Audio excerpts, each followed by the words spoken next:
Jadi, dari data kami itu 51% sudah melakukan stop operasi sama sekali. Jadi, kemudian ya dan tidak ada aktivitas sama sekali. Lalu 45% ini buka tutup sesuai dengan ketentuan PPKM atau peraturan pemerintah. Nah, yang sudah melakukan PHK dan unpaid leave juga itu ada 94%. 94% artinya sisanya ini hanya 6% begitu dan mungkin akan, juga melakukan PHK apabila PPKM darurat ini akan diperpanjang? Ya, betul. Baik, itu boleh disebutkan nilainya berapa besar?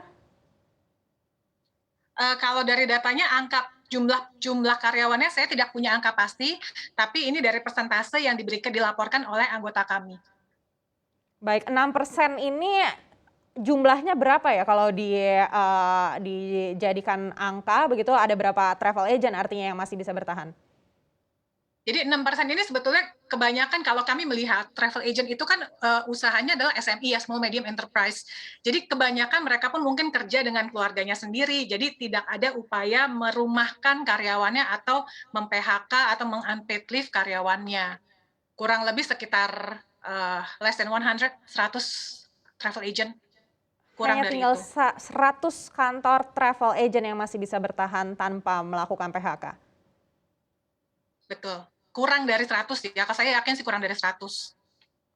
Baik, lalu seperti apa strategi bertahan yang akan dilakukan apabila juga sudah melakukan pengurangan karyawan, bahkan tadi sempat disebutkan kalau, lebih dari 50% ini juga sudah tidak beroperasi sama sekali?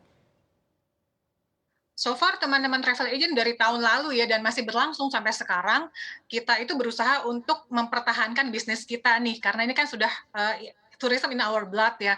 Jadi, teman-teman travel agent ada yang menjual aset untuk menutupi biaya operasional kantor, lalu menggunakan dana dari pihak ketiga untuk me-manage cash flow, kemudian beralih fungsi juga kantor-kantor teman-teman travel agent ini untuk menjual produk kuliner, jasa just tip dari UMKM di daerah, lalu menjual juga paket karantina atau isolasi mandiri, menjual jasa PCR antigen, bekerja sama dengan berbagai klinik, juga menjual perlengkapan medis, lalu produk-produk asuransi. Ini yang diupayakan oleh teman-teman travel untuk memperpanjang napas, tapi ya pastinya nggak akan cukup untuk menutupi biaya operasional secara keseluruhan. Ada upaya untuk bicara dengan, regulator atau ke pemerintah?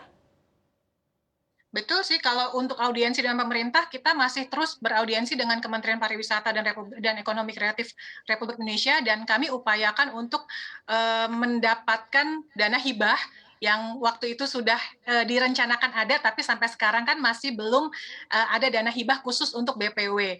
Yang lalu ada stimulus dari pemerintah, berbagai stimulus seperti insentif pajak, kemudian restrukturisasi kredit, tapi itu hanya untuk di bank-bank himbara. Sementara travel agent ini kebanyakan menggunakan jasa dari bank swasta. Lalu diskon tarif listrik ini juga tidak terlalu signifikan karena toh kantornya tidak beroperasi. Ada bansos juga, BSU, kemudian kartu prakerja ini lebih untuk karyawan, tapi kan juga belum diperpanjang dan rencananya akan diperpanjang. Nah, kekhawatiran kami adalah sekarang ini travel agent tidak sanggup membayar iuran BPJS Ketenagakerjaan. Nah, apa jadinya jika tahun lalu mungkin iuran BPJS-nya masih aktif sehingga karyawan kami pun masih mendapatkan BSU tersebut. Tapi kan sekarang daya tahannya nih udah makin menurun nih travel agent, sudah tidak sanggup lagi membayar iuran tersebut. Jadi kemungkinan besar BPJS-nya pun sudah tidak aktif sehingga karyawannya pun tidak akan mendapatkan BSU itu. Nah, kemudian BIP, bantuan insentif pengusaha yang dijanjikan dan sudah turun kepada pengusaha di sektor pariwisata, tapi kebanyakan hanya untuk hotel dan restoran.